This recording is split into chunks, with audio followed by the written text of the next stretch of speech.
Okay అమ్మా. గౌరవనీయులు సభాధ్యక్షులు కొల్లు రవీంద్ర గారు, తెలుగుదేశం పార్టీ రాష్ట్ర అధ్యక్షులు గౌరవనీయులు అచ్చెన్నాయుడు గారు, గౌరవనీయులు తెలుగుదేశం పార్టీ పాలిట్ బ్యూరో సభ్యులు, ప్రతిపక్ష నాయకులు శ్రీ యనమల రామకృష్ణ గారు, ఈ యొక్క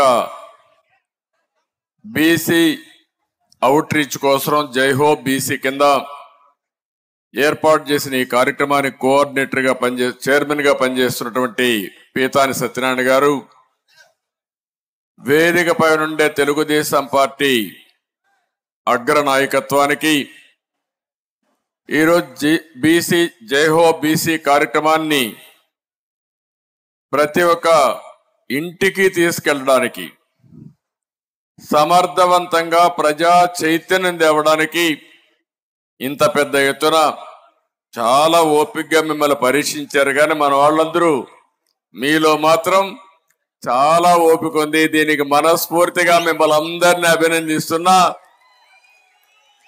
ఉదయం 10 గంటలకు ఎంత ఉత్సాహం ఉందో మధ్యాహ్నం 2 గంటలకు కూడా అదే ఉత్సాహంగా ఉన్నారంటే అది మీ పట్టుదల. దానికి మనస్ఫూర్తిగా అందరికీ అభినందనలు, శుభాభినందనలు. ఒక హిస్టారికల్ కార్యక్రమానికి శ్రీకారం చుట్టాం. ఈరోజు మళ్ళీ ఒక చరిత్ర తిరగా రాయడానికి మనందరం ఇక్కడ సమావేశమయ్యాం. ఇప్పుడే కొల్లు రవీంద్ర గారు చెప్తూ రాబోయే 40 రోజుల్లో ఏ కార్యక్రమం చేయాలి, ఏ విధంగా మీరందరూ ప్రజల్లోకి వెళ్ళాలి, ప్రజల్లో చైతన్యం ఎట్టజేయాలో చాలా స్పష్టంగా చెప్పారు. ఇప్పుడే కరీముల్లా అయితే బీసీ సాంగ్ కూడా చాలా బాగా చేశారు. ఆయన్ని కూడా మనస్ఫూర్తిగా అభినందిస్తున్నా. మంచి సాంగ్ తీసుకొచ్చారు. అది చూసిన తర్వాత నాకు అనిపించింది, బీసీలకు లేని నైపుణ్యం ఏంటని అడుగుతున్నా, బీసీల్లో లేని నాయకత్వం ఏంటని అడుగుతున్నా. ఇన్ని ఉన్నాయి. ఏ పని కావాలన్నా సమాజానికి ఆ పని చేసేది మా బీసీలే తప్ప వేరే వాళ్ళు కానే కాదు. ఎవరన్నా ఒక మనిషి అందంగా తిరగాలంటే, శుభ్రంగా ఉండాలంటే ఆ బట్టలు ఉతికేది కూడా బీసీలే. ఇంకొక పక్కన ఎవరైనా అందంగా ఉండాలంటే హెయిర్ కటింగ్ కూడా చక్కగా చేసేది మా బీసీలే. దేవుణ్ణి ప్రార్థించాలంటే, దేవుడు ఎట్టున్నాడో చూడాలంటే ఆ కార్యక్రమం కూడా చేసేది మా బీసీ శిల్పులే. మీరు ఉండడానికి ఒక అందంగా ఇల్లు కట్టాలంటే ఎవరు కడతారు ఆ ఇల్లు అంటే అందులో కూడా బీసీలే. మొత్తం వీళ్ళే ఉంటారు, ఇంకెవరు లేరు.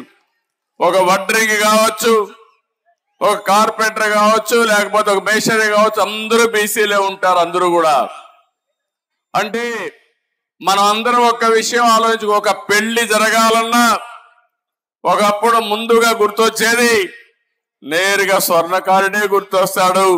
ఫస్ట్ ఆర్డర్ ఇచ్చేది మంగళసూత్రానికి ఆర్డర్ ఇచ్చిన తర్వాతనే పెళ్లి కార్యక్రమాలు ప్రారంభించేవాళ్ళం. అంటే ఇవన్నీ కూడా మీరు గుర్తుపెట్టుకున్నాయి. ఒకసారి ఆలోచించాల్సింది, జనాభాలో 50% బీసీలు. అనునిత్యం ఏ కార్యక్రమం కావాలన్నా ఆ కార్యక్రమాన్ని జయప్రదం చేసేది బీసీలు. చరిత్రలో మీరు చూస్తే బీసీలంతా కూడా వంశ పారంపర్యంగా చేతి వృత్తులు, కుల వృత్తులకు అలవాటు పడ్డారు. కొంతమంది కుల వృత్తులు చేశారు, కొంతమంది చేతి వృత్తులు చేసి చేనేత, కమ్మరి, కుమ్మరి, వడ్రంగి ఏ కులమైనా తీసుకున్నా ప్రతి ఒక్క కులం ఒక కార్యక్రమం చేసుకుంటూ ముందుకు పోయారు. దీనివల్ల మీరు ఒక్కసారి ఆలోచిస్తే పనులన్నీ చేశారు, కానీ మీకు రాజకీయ ప్రాధాన్యత లేదు, ఆర్థిక వెసులుబాటు లేదు. అందుకే మొట్టమొదటిసారిగా ఎన్టీ రామారావు గారు వచ్చిన తర్వాత బీసీలకు న్యాయం చేసిన ఏకైక నాయకుడు, ఏకైక పార్టీ తెలుగుదేశం పార్టీ. అక్కడి నుంచి ప్రారంభమైంది. ఆయన ఒకటే చెప్పారు, మీలో వెన్నుదట్టి లేపారు, బీసీలకు అండగా ఉంటానని భరోసా ఇచ్చారు. మీ కష్టాలు అర్థం చేసుకుని కార్యక్రమాలు చేపట్టిన మహానాయకుడు ఎన్టీ రామారావు గారు. అక్కడి నుంచి మనం ఒకసారి చూస్తే రాజకీయ చైతన్యమే కాదు, రాజకీయాల్లో ప్రాధాన్యత ఇచ్చారు. ఆ రోజు మీరు ఒకసారి మనం ఆలోచించుకున్నప్పుడు, ఇప్పుడు ఇక్కడ చూశారు, వేదిక పైన నాయకులందరినీ చూశారు మీరు. మాజీ మంత్రులు ఉన్నారు, 5 సార్లు మంత్రులైన వాళ్ళు ఉన్నారు, 4-5 సార్లు ఎమ్మెల్యేలు ఉన్నారు. నేను అడుగుతున్నా, ఇంతమంది వైఎస్ఆర్ కాంగ్రెస్ నాయకులు ఎవరన్నా కనపడస్తారా తమ్ముళ్ళు అని మిమ్మల్ని అడుగుతున్నా. అది తెలుగుదేశం పార్టీ విశిష్టత, అది తెలుగుదేశం పార్టీ బీసీలను పైకి తీసుకొచ్చిన విధానం. ఈరోజు ఏ రాజకీయ పార్టీనో చూడండి, నాయకుడిని పెంచరు, చెడు పనులు చేపించి ఆ నాయకుడిని చెడగొట్టి అక్కడి నుంచి ఇష్టానురాజ్యంగా వీళ్ళకు బానిసత్వాన్ని నేర్పిస్తారు తప్ప నాయకులు పెంచే కార్యక్రమం చేయడం లేదు. అందుకే మీరు ఒకసారి చూస్తే ఎమ్మెల్యేలుగా, ఎంపీలుగా, మంత్రులుగా దీర్ఘకాలికంగా నాయకత్వాన్ని తయారు చేసిన పార్టీ తెలుగుదేశం పార్టీ. ఒక్క మాటలో చెప్పాలంటే బీసీ నాయకత్వాన్ని ఏర్పాటు చేసిన ఒక ఫ్యాక్టరీ, ఒక యూనివర్సిటీ తెలుగుదేశం అని చెప్పి కూడా నేను మీకు తెలియజేస్తున్నా. ఇక్కడి నుంచి ఇంకొక పక్క మీరు ఆలోచిస్తే, స్థానిక సంస్థల్లో మన నాయకుడు ఎన్టీ రామారావు గారు ముఖ్యమంత్రిగా ఉన్నప్పుడు 20% రిజర్వేషన్లు పెడితే, నేను వచ్చిన తర్వాత దాన్ని 34% రిజర్వేషన్లు పెంచి తద్వారా కొన్ని లక్షల మందిని నాయకులుగా తయారు చేశాం. ఒక నాయకుడికి ఒక అవకాశం కావాలి, అప్పుడే తమ్ముళ్ళు కూర్చోడమ్మా, కూర్చోండి, అప్పుడే ఆ నాయకుడు తన ప్రతిభని చూపించే అవకాశం వస్తుంది. అవకాశం రాకపోతే ఏ నాయకుడు కూడా నాయకుడిగా చలామణి కాలేరు, నాయకత్వ లక్షణాలు పెంచుకోలేరు. ఈరోజు మీరు చూస్తే ఈ ప్రభుత్వం వచ్చిన తర్వాత 34% స్థానిక సంస్థల్లో ఉండే రిజర్వేషన్ని 24% చేశారు. అంటే 10% తగ్గించేశారు. 17,000 మంది మనకుండే స్థానిక సంస్థల్లో ఉద్యోగాలు పోగొట్టుకునే పరిస్థితికి వచ్చారు. ఈరోజు ఇక్కడ ఇద్దరిని మహనీయులకు మనం దండలేసి నివాళులర్పించాం. 1 పూలే గారు, 2 ఎన్టీ రామారావు గారు. ఈ దేశంలో వెనుకబడిన వర్గాల్ని ముందుకు తీసుకొచ్చింది పూలే గారు ఆలోచిస్తే, ఆ తర్వాత ఆచరించింది నందమూరి తారక రామారావు గారు అని చెప్పి కూడా నేను మీకు తెలియజేస్తున్నా.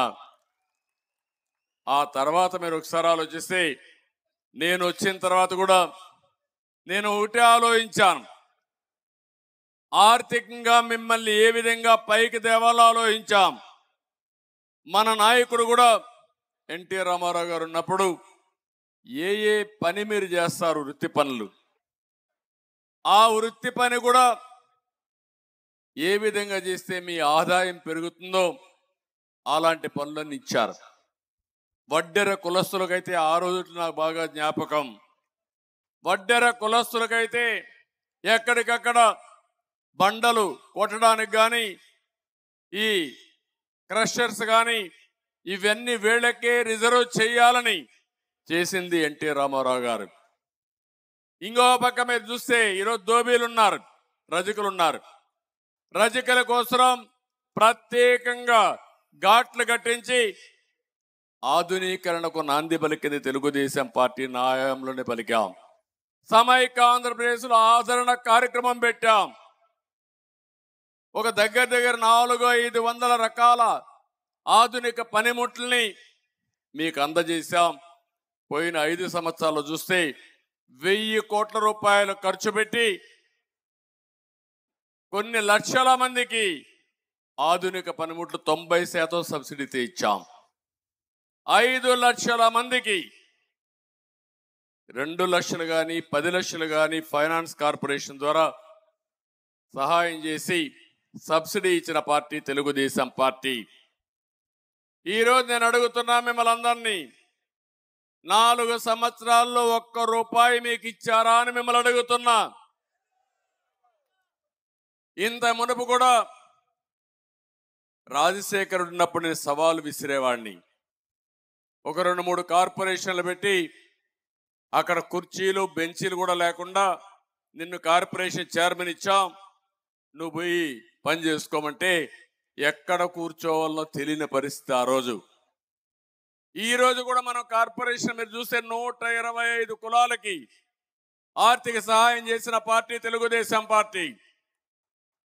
ఆ రోజు మీరు ఎక్కడికైనా వెళ్ళండి, ఏదో ఒక విధంగా మనం ఇస్తే కడాన మన గవర్నమెంట్ పోయిన తర్వాత గోడౌన్లో కొన్ని 100 కోట్ల విలువ చేసి పరికరాలని మూలన పెట్టింది ఈ వైఎస్ఆర్ కాంగ్రెస్ పార్టీ అని చెప్పి కూడా నేను మీకు తెలియజేస్తున్నా. అంటే మీకు ఇవ్వడానికి వాళ్ళకి మనసు రాలేదు. గోడౌన్లో ఇవన్నీ కూడా తుప్పి పట్టిపోవడానికి సిద్ధపడ్డారు తప్ప ఈ పేదవాడికి ఇచ్చి ఆర్థికంగా పైకి తేవాలంటే మనసు రాకుండా ఇష్టానుసారంగా చేశారు. ఈరోజు నేను అడుగుతున్నా మిమ్మల్ని, కార్పొరేషన్లు పెట్టారు. ఎందుకు ఆ కార్పొరేషన్లు? కడాన 4 గీసుకోవడానికి కూడా పనికిరావు కార్పొరేషన్లు. 1 రూపాయి ఖర్చు పెట్టారా అని మిమ్మల్ని అడుగుతున్నా. ఎక్కడన్నా 1 రూపాయి ఖర్చు పెట్టారా? ఏ బీసీ అయినా ఆర్థికంగా పైకి తీసుకొచ్చే కార్యక్రమాలు చేశారా అని మిమ్మల్ని అడుగుతున్నాను. ఏమీ లేవు. ఇప్పుడు సాధికార యాత్ర అంటున్నాడు. దేనికోసం సాధికార యాత్ర నాకైతే అర్థం కాదు. ఈరోజు మీరు ఒకసారి చూస్తే నేను అడుగుతున్న ఈ ముఖ్యమంత్రిని, తెలుగుదేశం పార్టీ హయాంలో 1000 కోట్ల రూపాయలు ఆదరణ ద్వారా అనేక పనిముట్లు ఇప్పించాం, పూర్తిగా రద్దు చేశారు. దీనికి సమాధానం చెప్పమంటున్నాను. కార్పొరేషన్ ద్వారా దగ్గర సప్లైన్ మొత్తం ఖర్చు పెడితే 3500 కోట్ల రూపాయలు మనం ఖర్చు పెట్టాం. ఈరోజు సప్లైన్ ఇచ్చాం, 37,000 కోట్ల రూపాయలు మనం ఖర్చు పెట్టాం. మీరు ఈరోజు చెప్పింది ఏమని? సంవత్సరానికి 15,000, 5 సంవత్సరాల్లో 75,000, 75,000 కోట్ల రూపాయలు కేటాయిస్తామని చెప్పి 1 రూపాయి ఇచ్చారా నేను అడుగుతున్నా. మాట తప్పను, మడమ తిప్పనని చెప్పే ముఖ్యమంత్రి ఎక్కడ చేశాడో సమాధానం చెప్పమంటున్నా. పెళ్లి కారుకు మనం 35,000 ఇచ్చాం, మేము 50,000 ఇస్తామన్నారు. ఇచ్చారా నేను అడుగుతున్నా. అది కూడా ఇవ్వకుండా వదిలేశారు. బెస్ట్ అవైలబుల్ స్కూల్ 99లో ప్రారంభిస్తే దానికి కూడా డబ్బులు ఇవ్వకుండా రద్దు చేశారు. స్కిల్ డెవలప్మెంట్ సెంటర్లు రద్దు చేశారు. స్టడీ సర్కిల్ రద్దు చేశారు. బీసీ భవనాలు, కనీసం కట్టిన భవనాల్ని పూర్తి చేయని ముఖ్యమంత్రి 3 రాజధానులు కడతాడంట. అయిపోయింది ఆ పని కూడా. సుప్రీంకోర్టులో స్పష్టంగా ఏప్రిల్ తర్వాత పోస్ట్ చేశారు కాబట్టి 3 రాజధానుల ముచ్చట అయిపోయింది. మళ్ళీ ఒకే రాజధాని, అదే అమరావతి, అదే పూర్తి చేస్తాం తెలుగుదేశం పార్టీ. ఇంకో పక్కన ఎన్ఎఫ్డిబి ఫిషరీస్ డెవలప్మెంట్ బోర్డు ద్వారా వచ్చే రుణాలు తీసుకోవడం, సబ్సిడీలు తీసుకోవడం మానేశాడు. ప్రధానమంత్రి మత్స్య సంపద యోజన ద్వారా వచ్చే డబ్బుల్ని తీసుకోవడం రద్దు చేశాడు. చంద్రన్న బీమా రద్దు చేశాడు. మత్స్యకారుల పాలిట శాపంగా 217 జీవోని మేము రద్దు చేస్తే దాన్ని మళ్ళా వీళ్ళు వచ్చి మనం తీసుకొస్తే దాన్ని రద్దు చేసి ఈరోజు మొత్తం వాళ్ళు ఇష్టం వచ్చిన వాళ్ళకి ఈ సొసైటీస్ అన్ని అన్యాక్రాంతం చేసే పరిస్థితికి వచ్చాడు. చేప పిల్లల పెంపకం మనం చేపడితే అవి కూడా వదిలేశాడు. బోట్ల ఆధునీకరణ వదిలిపెట్టాడు. రజకులకు వాషింగ్ మెషిన్లు ఇస్తే అవి కూడా తీసేశాడు. ఇంకో పక్కన మహిళలకు పారిశ్రామిక రాయితీలు ఇస్తే అవి తీసేశాడు. థ్రిఫ్ట్ ఫండ్ పోయింది చేనేత కార్మికులకి, నేత కార్మికులకి ట్రైనింగ్ ప్రోగ్రాం పోయింది, చేనేత కార్మికులు పావలా వడ్డీ రుణాలు పోయినాయి, నూలు కొనుగోలు సబ్సిడీస్ అది కూడా పోయింది. నేషనల్ హ్యాండ్లూమ్స్ డెవలప్మెంట్ ప్రోగ్రాం ద్వారా కేంద్రం ఇచ్చే సబ్సిడీలు పూర్తిగా రద్దు చేశాడు. కొత్తగా మగ్గాలు ఇచ్చేదాన్ని కూడా రద్దు చేశాడు. మల్బరీ తోటలు కూడా ప్రోత్సాహం ఇవ్వకుండా రద్దు చేసే పరిస్థితి వచ్చారు. వీవర్స్ క్రెడిట్ కార్డు స్కీమ్ రద్దు చేశాడు. ఆప్కో ద్వారా చేనేతలకు వస్త్రాల కొనుగోలు కూడా రద్దు చేసే పరిస్థితికి వచ్చాడు. గీత కార్మికుల సొసైటీలకు ఆర్థిక సహాయం రద్దు చేశారు. ఈత తాటి చెట్ల పెంపకానికి ప్రోత్సాహం రద్దు చేశారు. గొర్రెలు మేకల పెంపకానికి ప్రోత్సాహం రద్దు చేశారు. National backward classes finance development corporation ద్వారా వచ్చే రుణాలు ఒక్క పైసా తీసుకెళ్ళలేదు. కొన్ని వందల కమ్యూనిటీ హాల్స్ మనం ప్రారంభిస్తే ఎక్కడ చూసినా అవన్నీ కూడా పాడుపడిపోయి ఉండే పరిస్థితి వస్తూ ఉంది. నేను అడుగుతున్నా ఈ ముఖ్యమంత్రిని, మీరు ఆ రోజు 15,000 సంవత్సరానికి ఇస్తానని మీరే చెప్పారు. ఇవ్వకుండా మళ్ళీ బీసీ సాధికార యాత్రని ఊర్లు తిరిగే హక్కు నీకు ఎవడిచ్చాడని అడుగుతున్నా. ఈ 5 సంవత్సరాలకు 75,000 కోట్ల రూపాయలు మా బీసీలకు అప్పు ఉన్నారు, మీరు రుణపడున్నావు. మొట్టమొదటిసారిగా 75,000 కోట్ల రూపాయలు ఖర్చు పెట్టి మాట నిలబెట్టుకుని మళ్ళీ ఓటు అడగమని సవాలు విసురుతున్నానని చెప్పి కూడా మీకు తెలియజేస్తున్నా. మీరు ఈ విషయం అడగాలి. మోసం చేయడంలో దిట్ట, అబద్ధాలు చెప్పడంలో దిట్ట ఈ ముఖ్యమంత్రి. చెప్పిన అబద్ధం చెప్పకుండా కన్నార్పకుండా చెప్పేస్తూనే ఉంటాడు. అంటే మనందరం నమ్మాలనే ఉద్దేశంతో. ఇంకో పక్క ఆర్థిక ఎదుగుదల కోసం అన్ని వర్గాల్లో 50% బీసీలకు ఇస్తా అన్నాడు. ఇచ్చాడా? మీ దగ్గరుండే పనులన్నీ లాగేసుకున్నారు, అవునా కాదా? మొత్తం కొంతమంది మొనోపలి చేసి వాళ్ళ ఇష్ట ప్రకారం చేసే పరిస్థితికి వచ్చారు. ఇంకో పక్కన బీసీ కార్పొరేట్ నిధులిచ్చి ఆర్థికంగా పరిపుష్టి చేస్తామన్నారు. ఈరోజు నిర్వీర్యం చేసే పరిస్థితికి వచ్చారు. చేపల వేట నిషేధ సమయంలో 10,000 రూపాయలు, వేట సమయంలో మరణించిన వారికి 10 లక్షల బీమా ఇస్తా అన్నాడు. ఇచ్చాడా అని మిమ్మల్ని అడుగుతున్నా. ఇంకో పక్కన మీరు చూస్తే వైఎస్ఆర్ బీమా ద్వారా 5 లక్షల రూపాయలు ఇస్తా అన్నాడు. అది కూడా ఇవ్వాలా? ఈరోజు మీరు ఒకసారి చూస్తే ప్రతి ఒక్క మగ్గం నేసే వ్యక్తులందరికీ, వాడే వ్యక్తులందరికీ 24,000 రూపాయలు సంవత్సరానికి సబ్సిడీ ఇస్తా అన్నాడు. 4 లక్షల మంది దగ్గర చేనేత కార్మికులు ఉన్నారు. వాళ్ళలో మీరు ఇచ్చిందంత 80,000 మందికి. అంటే 4 లక్షల మంది ఉంటే 80,000 మందికి ఇచ్చి నా చేనేత కార్మికులకు మొత్తం ఇచ్చేశారని ఉపన్యాసాల మీద ఉపన్యాసాలు ఇస్తున్నాడు. ఈయన ఇచ్చేది 10% అరాకొర. అది కూడా వాళ్ళ పేపర్లో అడ్వర్టైజ్మెంట్ ఇచ్చుకోవడానికి ఈ కార్యక్రమం చేస్తూ ఉంటాడు. మీరు ఎప్పుడన్నా చూడండి, ఈ రాష్ట్రంలో కార్యక్రమాల ద్వారా బెనిఫిట్ అయ్యింది ఒక్క జగన్మోహన్ రెడ్డి కంపెనీనే. ఆ పేపర్ కంపెనీ సాక్షి టీవీ ఇవి బాగుపడ్డాయి తప్ప ఎవ్వరూ బాగుపడే పరిస్థితి లేదు. నేను అడుగుతున్నా ఇక్కడుండే మిమ్మల్ని అందరినీ, మీరు కానీ సమాజంలో ఎవరైనా సరే ఈ ప్రభుత్వం వల్ల బాగుపడిన దాఖలాలు ఉన్నాయా అని మిమ్మల్ని అడుగుతున్నా. వెనుకబడిన వర్గాల్లోనే పేదవాళ్ళు ఎక్కువగా ఉన్నారు. ఆ పేదవాళ్ళు ఆర్థికంగా చితికిపోయే పరిస్థితికి వచ్చారు. ఈరోజు ఒక్కసారి చూస్తే నిత్యావసర వస్తువుల ధరలు ఆకాశాన్ని అంటుతున్నాయి. పెట్రోల్ డీజిల్ ధరలు దేశంలో నెంబర్ 1గా తయారైనాయి. కరెంటు ఛార్జీలు పెంచుతూనే ఉన్నాడు. బుద్ధి కూడా లేకుండా, జ్ఞానం కూడా లేకుండా, ఎట్టగడతారని కూడా ఆలోచించకుండా పెంచుతూనే ఉన్నాడు. పన్నులు విపరీతంగా పెంచేశాడు. కడాన చెత్త మీద కూడా పన్నేసిన చెత్త ముఖ్యమంత్రి చరిత్రలో ఎవరున్నా ఉన్నారంటే ఇతనే.